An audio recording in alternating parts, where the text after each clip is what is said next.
বিসিবির নির্বাচনের চূড়ান্ত ভোটার তালিকা প্রকাশ করেছে কমিশন। তালিকায় নরসিংদীর কাউন্সিলরের স্থান শূন্য থাকলেও পূরণ হয়েছে খসড়া তালিকায় না থাকা সিলেট, নওগাঁ, বগুড়া ও পাবনার ঘর।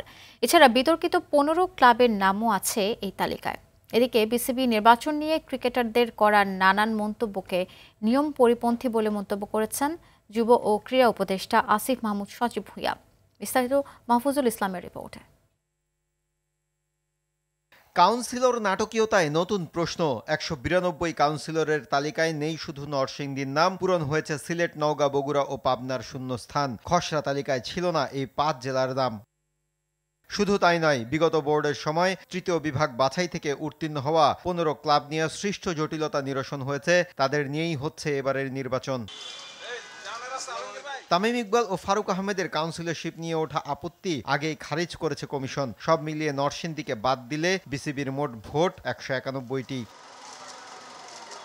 এদিকে নির্বাচন নিয়ে সরগরম ক্রিকেট পাড়ায় নানান গুঞ্জন। তামিম ইকবালের শঙ্কার সুরে সুর মিলিয়েছেন বেশ কয়েকজন জাতীয় ক্রিকেটার। বিষয়টিকে নিয়ম বহির্ভূত বলছেন ক্রীড়া উপদেষ্টা।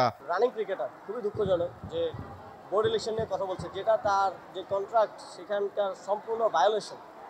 এবং এই যে ক্রিকেটারদেরকে দিয়ে দলাদলি করানো, এটা আমি যখন অ্যাজ এ ফ্যানও দেখছি 2 বছর আগে, 5 বছর আগে, এখনও এটা হচ্ছে না, খুব দুঃখজনক। এবং যারা এগুলো করাচ্ছেন তাদের আসলে শেম ফিল করা উচিত। আমি বিসিবির প্রতিও আহ্বান জানাবো যে এগুলোকে প্রফেশনালি আপনাকে ডিল করতে হবে। নাহলে আপনার একটা প্রফেশনাল টিমই যদি আপনি না তৈরি করতে পারেন, তাহলে আপনি ক্রিকেটকে আসলে কোথায় নিয়ে যাবেন। এদিকে বিসিবি নির্বাচন নিয়ে তার বিরুদ্ধে ওঠা নানান অভিযোগকে ভিত্তিহীন বলেও মন্তব্য ক্রীড়া উপদেষ্টার। সবাই বলে থাকে যে ক্রীড়া সংস্থা থেকে মন্ত্রণালয় নিয়ন্ত্রণ করেছে কারা। তো মন্ত্রণালয় নিয়ন্ত্রণ করলে তো প্যাটার্নটা আপনারা বুঝতে পারতেন যে কোথাও যদি আমার পরিচিত কেউ বা আমার কোনো আত্মীয় বা আমার কোনো মনে করেন, অনেকে বলে যে আমি কোনো পলিটিক্যাল পার্টির সাথে অ্যাফিলিয়েটেড, তারা যদি কেউ আসতো তাহলে আপনি বলতে পারতেন। সব জায়গা থেকে ক্রিকেট সংশ্লিষ্ট লোকজনকে, ক্রীড়া সংস্থার লোকজনকে আনার চেষ্টা করেছে, তাদেরকে আমি চিনিও না। কাউন্সিলর লিস্ট প্রকাশের মধ্যে আমার মনে হয় যে সব সমস্যার বা সব গুঞ্জনের একটা ইতি এসেছে। 6 অক্টোবর হবে বহুল প্রতীক্ষিত বিসিবির নির্বাচন। মাহফুজুল ইসলাম, RTV, ঢাকা।